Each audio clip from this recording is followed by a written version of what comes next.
Kevin, catch us up a little bit. What level would you say that you started with? What made you decide to take lessons in the first place, and why you're still taking lessons at this point?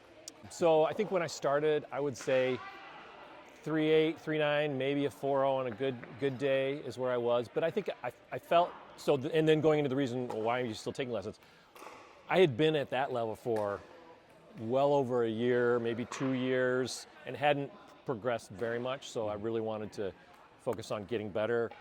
I knew some of my weaknesses. Some of my weaknesses I didn't know. I found out through some of the lessons. Yeah. What level would you say that you're at now? I feel like I'm 4.4, 4.5 in that range. Have streaks of points where I might be playing a little bit better than that, but I think as far as consistency, right at 4.4, 4.5. Yeah, absolutely. No, 100% agree with that. Yeah, I played with Kevin a long time as far as giving lessons as well as playing with, drilling together, and like you said, when you're in your zone, I mean, you're flirting that 4.8, 4.9 high level. So, but consistently, yeah, if you talk about peaks and valleys, eliminate that average is probably about 4.5 is really good. Why are you still taking lessons? What is your ultimate goal? I'm 58 years old. I want to get as good as I can while I still am pretty mobile, pretty athletic. I would really like to get into the low five category and play tournaments and be competitive at that level. Yeah. What do you think it's going to take for you to get to that point? When I miss a shot, I usually know why I missed the shot. I usually know what I should have done. And it's drilling and getting those things to be second nature, eliminating the mistakes. Yeah. When you were at that 3.8, 3.9, what led you to, like, what skills or what abilities all of a sudden, or maybe mindset, got you past that 4.0 range? And not to the 4.5 yet, that'll be a different question. I'd say half of it would be just smarter shot selection, hitting to the right area on the court, and then the other half would be starting to add a lot more topspin to my game. Previously when I was in the 3.5 range and then coming up to the 3.8 range, I was a lot of slice, a lot of flat shots, and adding topspin to my dinks and drives and serve is what has really been a difference maker. Yeah, and that kind of leads me to my next question. So what do you remember is the first thing that we started working on? I mean, it was topspin, right? Because that's what I wanted to add. I don't remember if we started with dinks or drives. I know the topspin drive came a lot easier for me. I struggled a long time with topspin on my dinks. I'd pop up, I'd hit the net. For multiple lessons, several months before I saw a big improvement. I had, especially early on, I would hit a shot here or there, and then I'd go back to my old habits. It took a while to really get that ingrained and make it part of my game. Yeah. That we spent a lot of time, like you said, on the topspin dinks especially, and perfecting that. And you kind of alluded to this, but we definitely got worse before better, right? Walk us through that journey. Yeah. So, during the lessons, you're feeding me balls that I can work with, but then I would go back and play.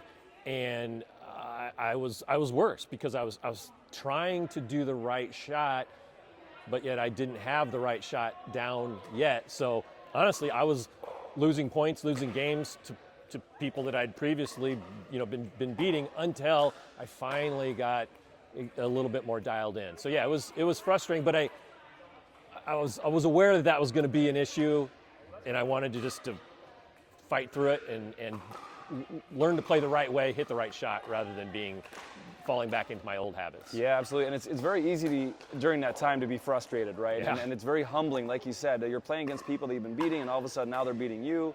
But you stuck to the plan. The plan was to execute what you've been learning, and even through the frustrations, even through the losses and all that stuff. So what advice would you have to somebody that's maybe starting a journey, considering taking lessons, or maybe they started taking lessons, and walk them through, like, help them prepare what kind of journey emotionally, mentally they're going to go through? Well, I mean, you want to know what's your ultimate goal?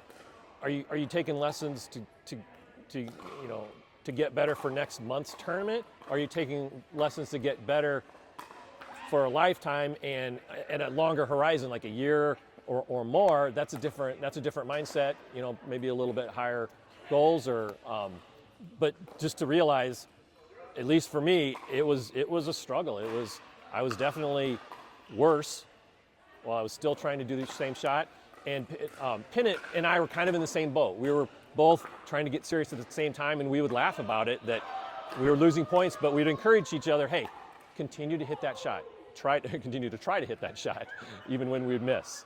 Try to do the right thing. Yeah. Speaking of that, so Pinnett, like you said, you guys were in the same journey. Definitely got worse before he got better. Both have improved a ton, at least a 0.5 level. I'm going to say a little bit more than that for both of you guys. What do you think it would have been like if you didn't have him? Do you think you still would have been motivated, or do you think it would have been a tougher struggle? Honestly, it would have been harder. If it was just me and I was playing worse, I still knew it was going to happen, but honestly, yes, it was easier when we were playing either against each other or with each other to say, hey, keep hitting that shot, keep trying that shot. That's the right shot. Even though you missed it, keep doing that. And how important that is, because even though I've had the privilege of coaching both of you, and I encourage you when I see you or I'm playing with you or against you, hey, stay with it. But it's really nice when you guys are communicating with each other, when I'm not there too, to say, hey, stay with it, stay the course, trust the process. That's huge, because it's easy to get discouraged. Yeah. And you bring up a good point, because some people do take lessons because they're preparing for a tournament or something competitive. And so if that happens, maybe they take 1 or 2, maybe even 3 lessons.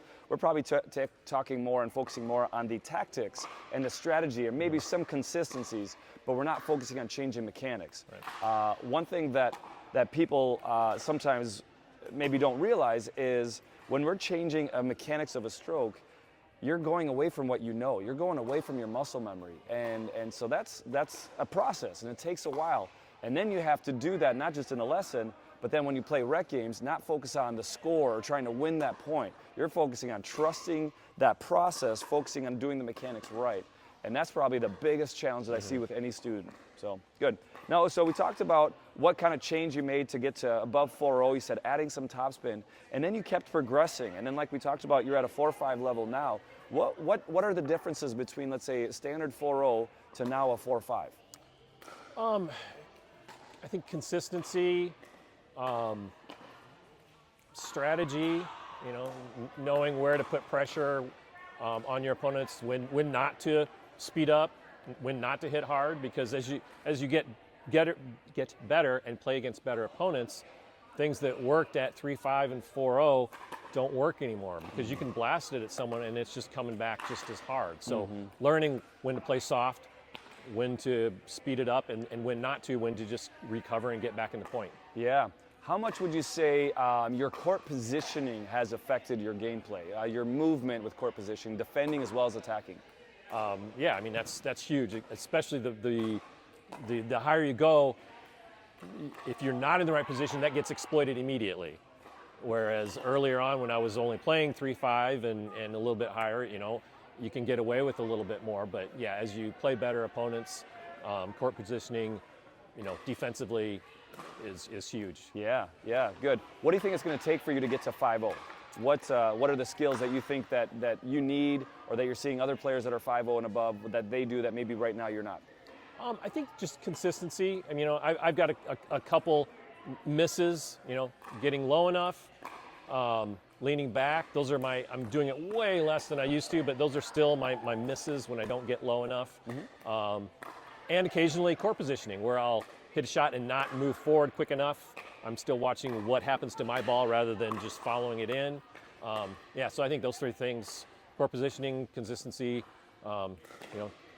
getting low, that kind of stuff. Yeah, and I'm going to add to that. I would say adding pressure. Like every shot should have some kind of purpose. And sometimes we just have to respect the opponent's shot. It's a great shot, so we're going to try to reset that. But otherwise, at any moment where we're in total control of our body in a situation, we want to create some kind of pressure. Now, some people relate that into power. I'm going to say it's the opposite. The pressure comes more with the placement. Yeah. Ideally having some spin on it too. But what advice would you have to people that are looking at getting better? They're maybe considering taking some lessons, showing up for drill and plays. What advice would you have for them? Well, just the level of commitment, meaning you just decide what do you want to end up at? Where do you want to go? I mean, I've played sports my entire life, but my entire adult life I've done some triathlon, some biking, and I was pretty focused on some other things. And once I decided, I found pickleball was very enjoyable, a lot of fun. Played it for fun and rec a lot. And once I finally decided, okay, I really want to see how good I can get. So, and then you started giving lessons, and that's perfect. I committed to quite a few lessons. I mean, early on, we were doing more than 2 lessons a week for a while. I don't know, maybe through that summer, a couple times a week. And then over the last 4 or 5 months, it's been almost once a week. Now I'm backed off a little bit to a couple times a month. But that's early on. That's when I made the biggest jump because we were really focused on several areas, and it just took time to get that muscle memory starting to change to get in that process. I think that's a good point, because every once in a while students want to start taking lessons and they're like, well, maybe it's a budget reason or whatever else, a time issue, but they maybe want to take 1 lesson a month, but they want to get better at a 2-hand backhand or a topspin stroke, but they're only taking 1 lesson a month. It's really tough for them to improve to a level of satisfaction on their level as well as my level, for the simple fact that if they play 3 times a week and they only take 1 lesson a month, that means in the meantime, unless they're super hyper focused on truly practicing the skill that we're working on, they're probably applying their old muscle memory. Right. All of a sudden their competitive side kicks in, they're focused more on winning, and they kind of get away from what they've learned. And so they all of a sudden undo the lessons work. Whereas what you've done is, like you said, where the biggest gains were, you took 2-3 lessons a week at a time, and all of a sudden it's, wow, your reps, you're hitting way more good reps than bad reps. And now when you're going into regular gameplay, then you're able to apply what you've learned instead of the old muscle memory. Yeah, I think especially if they want to work on one skill, 2-handed backhand, let's just use that. Rather than do 1 a week, do 3 in 10 days and just focus on that one thing, and then be really mindful of keep carrying that into your rec play. Even though you're going to make mistakes, you're going to get worse before you get better, just be mindful of that every time you play. Yeah. We kind of talked about this before, but when you were working on the topspin dink, and like you said, as you're applying the mechanics, and you'll notice that it transferred over real easy to your ground strokes. And one thing that you mentioned is probably easier to learn the topspin for the ground strokes for the simple fact that as the ball is traveling to you, you're further back, you have more time to adjust, to get in that ready position, to get comfortable, get balanced, and then apply the mechanics comfortably. Without the worry of, I've only got 7 to 14 feet to work with, now you can actually try to really finish that stroke. How much easier then, so I think it took I would say, if I recall, maybe 6-7 lessons where we both agreed okay, now it's starting to click more and more. It was more good than bad. It was a few lessons where I just didn't improve. I mean, there was movement, but it just nothing consistent. I might get 1 and then 3 bad ones, and then 1, oh, that's it, 1 more good one. Okay, and now it's better than that. Yep, exactly. Yeah, we got to maybe 2 out of 5, and then all of a sudden it was 3 out of 5, and it was fun to see that progress. Well, then, early on you were feeding me easy balls, and then as things progressed, then you would put a little bit more pressure on me, and I'm still trying, and then when you started putting pressure, then I went back to making more stakes. And, so you ratcheted it up more toward gameplay, which helped as I improved. Then by learning the topspin on the forehand side, how easy or how much easier was it to learn the 2-hand backhand? Because you didn't have a 2-hand backhand. Yeah, for some reason, I found that easier. I'm not sure why. Probably because for years I had mainly just moved around my backhand, so I didn't have anything ingrained as bad technique. I found learning, I struggled longer on the forehand topspin dink than I did on the 2-handed backhand topspin dink. The nice thing about topspin, truly the mechanics are the same. The motion, the setup, the preparation on the forehand side is the same as the backhand side. And so it's easier to, reproduce that motion over and over again. And so now that you had it mastered, kind of that conscious awareness, then you're able to apply that to the backhand side. And so I think that was a big reason why it made it easier. Once I made the decision to change my career from education to coaching, that was kind of midsummer. I started giving lessons just to a few people, and then over time, more people started taking lessons. And I think a big part of that was they started seeing you improve and some of the other students improve, and they're like, okay, yep, I'm going to try to take some lessons as well. And now, we're 8, 9, 10 months later. There's been quite a few people that have taken lessons, and it's fun to see how so many people have gotten better. not just from the people taking lessons, but what I've noticed also is indirectly other people and their play has gotten better. Have you noticed that? And can you speak to that? Yeah, definitely. I mean, the people that have taken lessons from you obviously are getting better.